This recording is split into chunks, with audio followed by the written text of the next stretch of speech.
চিহ্নিত করতে হবে। তারা আন্দোলনের মাঝে ঢুকে বিভাজন তৈরি করার চেষ্টা করছে। প্রিয় সংগ্রামী বন্ধুগণ, আমরা এই রাতে নেমে এসেছি কারণ আমরা মনে করি পুরো বাংলাদেশ জুলাইয়ের মতো ঐক্যবদ্ধ হতে হবে। আমরা আমাদের এই অবস্থান বিক্ষোভ কর্মসূচি অব্যাহত রাখবো এবং অবশ্যই আগামীকাল জুম্মার নামাজের পর থেকে প্রত্যেকটা মসজিদ থেকে আমরা বিক্ষোভ মিছিল বের করে এই শাহবাগে এবং সারা বাংলাদেশের আন্দোলনের হটস্পটগুলোতে আমরা অবস্থান কর্মসূচি শুরু করব।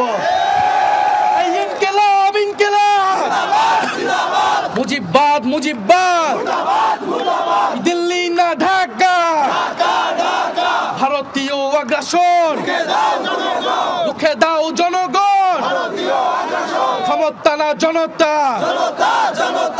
আপোষ না সংগ্রাম, গোলামি না আজাদি, দিয়েছি তো রক্ত, আরো দেব রক্ত।